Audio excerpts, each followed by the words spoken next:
New Holland tractor, and this thing is basically, my dad's name for him is Brutus. And if you're wondering what all these things are in the front here, this thing, those are giant weights. So basically whenever you're pulling, doesn't like basically make you pop up and do wheelies. And this thing, when it runs, I'm obviously not going to run it in here for you, but this thing sounds like a giant 18-wheeler. It has the exact same sound.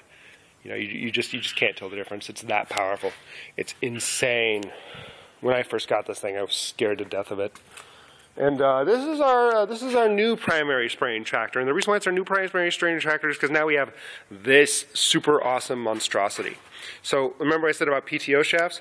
So there's a PTO shaft. It hooks into the engine of the tractor, which spins it, which goes that way. So you can see that it spins it, and so that would actually power everything that has the attachment to go. And this is our new sprayer. And you can kind of see how big it is. It's fairly large. I'm just going to go over in detail with you. This part, this metal part's obviously where all the chemicals held. You can hear it's hollow. This thing up here is the laser spraying control sensor. And basically, that little door thing that opens up, it says that it basically keeps track of where the trees are. And so we're trying to do our part. You can see it's kind of stained from all the, we do a lot of clay spraying to keep the sun off the leaves. And so you can see that it's kind of stained this a little bit because the clay gets everywhere. It's just a mess to clean up. But anyway, and then what happens is back here, you can see we have all these little nozzles. And each one of those nozzles goes up to there. And I'm going to come around so you can actually see what the inside of this thing looks like. But whenever the sensor, that's that thing, up there recognizes a tree, it will delay time based on how fast the tractor is moving, and will only spray where there's trees, so you don't get a lot of overspray. So most sprayers, you just see them going where there's a tree or no tree.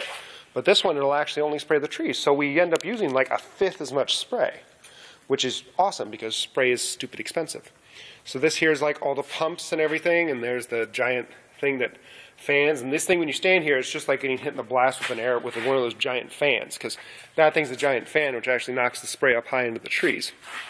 And there's the electrical unit, and there's the dad's battery. It looks like it belongs there. I don't know what he's doing with that, but he's probably futzing around with this somehow. And under there, I don't think you can see it, but that's a conveyor belt. And this thing is really, really awesome. It saved us a lot of money. It paid for itself in a year.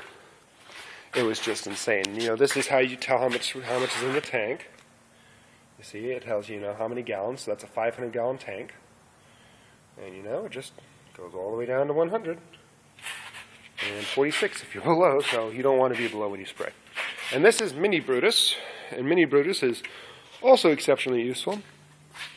And, yeah, you can see it also has weights and everything on the front. And this one doesn't sound quite as deep and as hollow, but it's kind of like if somebody were running like one of those giant U-Haul trucks. This is what this sounds like. And so this is our, so you can see it from the back. It's almost identical to that one back there. You can see the similarities. And then this is our blower, and this is just one giant turbine. Let's see if you can see the turbine. Oh yeah, there we go. So this is just one giant turbine that funnels. This thing's bent, but you can see the spring that would connect there.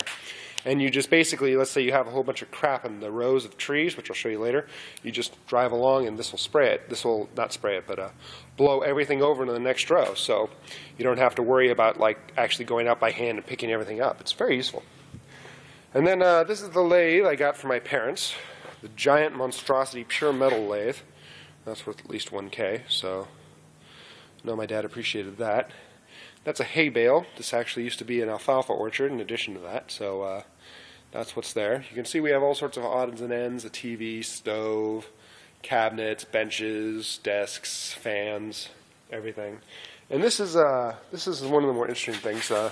This is actually an attachment for a forklift. You can kind of see the two forks. And the two forks, what this basically does is this machine allows you to actually dump. So if usually forklifts just come up and lift like this. Well, this one, you see those two flaps on the end over there.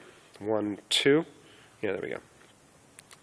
And this actually, those things will come in and squeeze the box that you're holding with the forklift.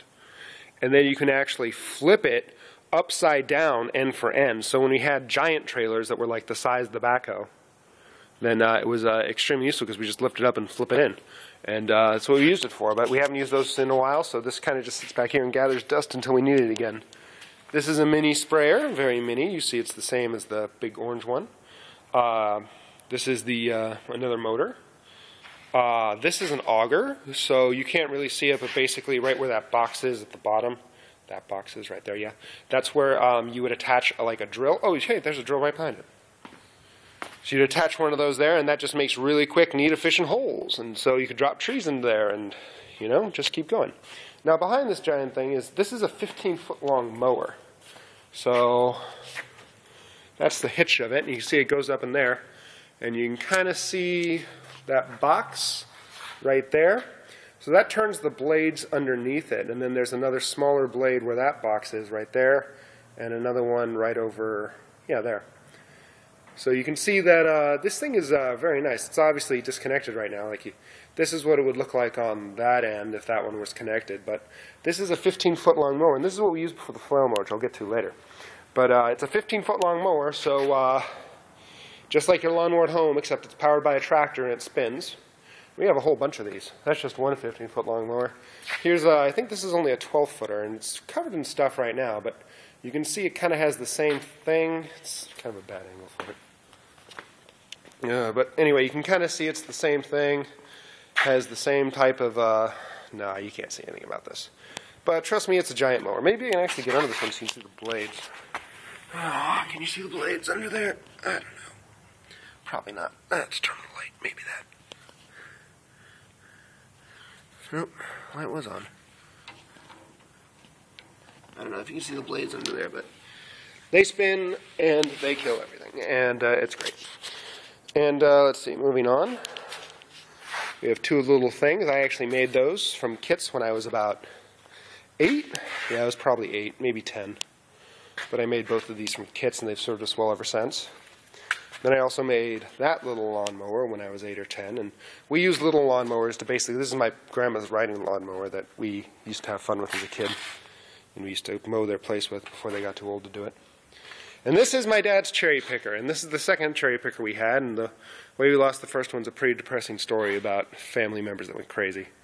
And you basically stand in there, and that thing will take you up, I think, 3 stories, maybe more. Maybe, yeah, probably more than 3 stories.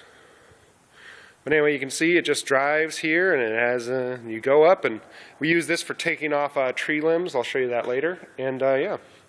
Then ducking under here real fast. Hoorah. You can see that my dad uses this because you can see all the wood ash on it, and you can also see the empty Coke can, because when you're thirsty, you just kind of chuck it because you don't want to come down again. And then from here, we have the sweeper. Now, remember how I said that the harvester, that thing you can barely see over there, picks up a row of walnuts? Well, this is what we use to sweep it in. So it has another blower on it. So that big thing is a blower, and you can see the, where's the exhaust? There it is.